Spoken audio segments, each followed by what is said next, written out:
The evil that men do leaves after them is a quote which appears in William Shakespeare's Julius Caesar, one of his best-known history plays. While these lines are not quite as well known as some of Shakespeare's quotes, the lines evoke something that most listeners are going to be able to relate to. Shakespeare is suggesting that the memory of goodness fades from the world far sooner than the effects of evil. Mark Antony speaks these words at Julius Caesar's funeral. "Friends, Romans, countrymen, lend me your ears. I come to bury Caesar, not to praise him. The evil that men do leaves after them. The good is oft interred with their bones, so let it be with Caesar. The noble Brutus had told you Caesar was ambitious. If it were so, it was a grievous fault, and grievously had Caesar answered it. Here, on the leave of Brutus and the rest, for Brutus is an honorable man, so are they all honorable men." Antony begins by telling those listening, his countrymen, that he has come to bury Caesar, not to praise him. He suggests that he will not spend his speech giving Caesar more compliments than he deserves. The famed quote follows, suggesting that evil lives on after a man's death, but the good fades much faster. That suggests that it's more important to refrain from doing evil, even if it means one is forgotten more quickly. Antony goes on, referring to the words of Brutus, who spoke before him. He told everyone that Caesar was ambitious, and grievously had Caesar answered it or paid for it. This is a famous example of sarcasm. Antony calls Brutus the murderer of Caesar noble, but when one looks closer at the words, it's clear that he means the opposite.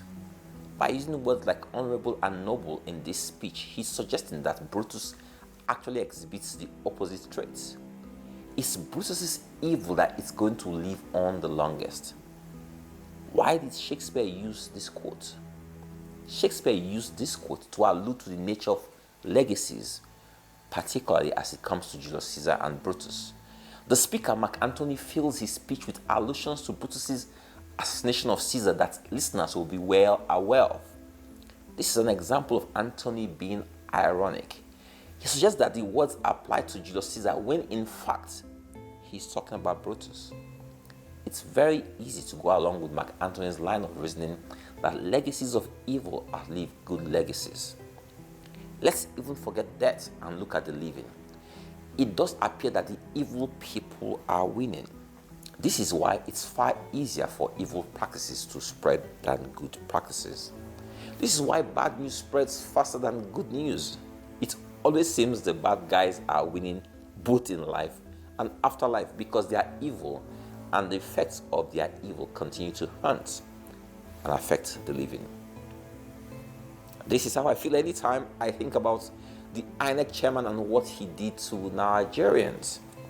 If not for the goodness of God, this country will have burnt to the ground.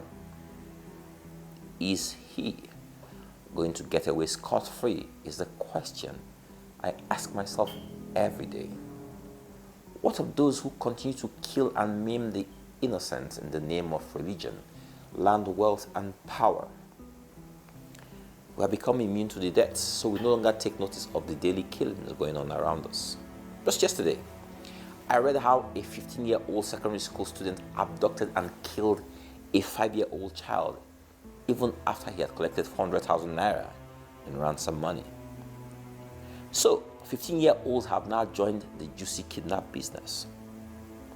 Legacy of evil. One of the university students who killed his girlfriend for ritual purposes.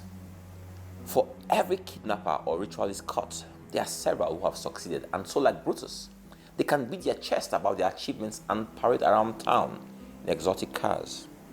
We confer the evil with chieftaincy titles and award them honorary degrees, while the good and their deeds are interred in graveyards all around us.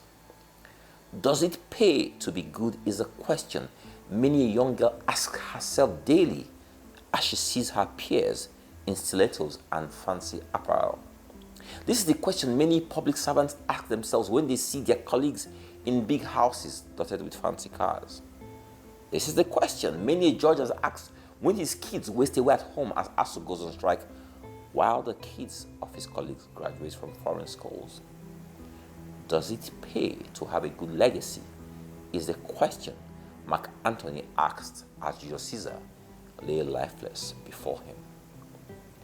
Many Nigerians, having listened to all that has been said about their president, have now concluded that the end justifies the means. They say by any means necessary. They say Julius Caesar is dead while Brutus presides over his funeral. Evil surely does pay, they opine. Today, I bring you news about another legacy.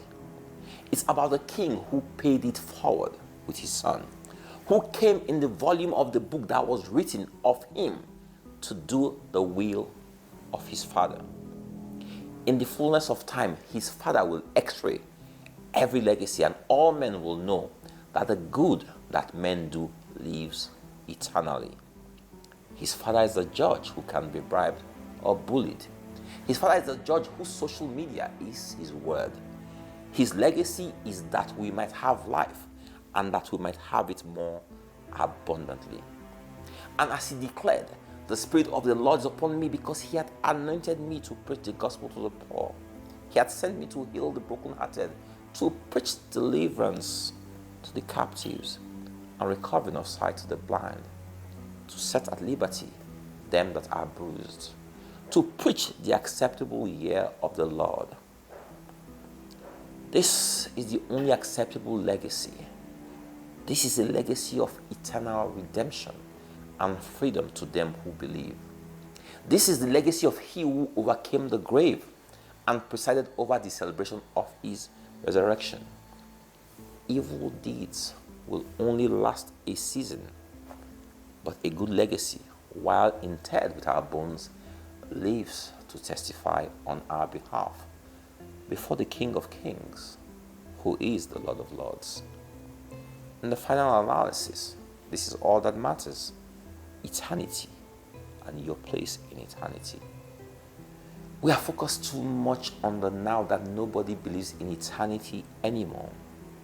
The life we live is to succeed in the now and not for a spot in eternity.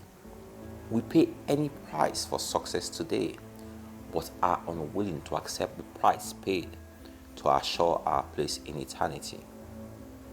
This is the legacy that has outlived all evil, that his son became a human sacrifice that all those who believe might be redeemed for the sake of eternity. I believe. God bless you all.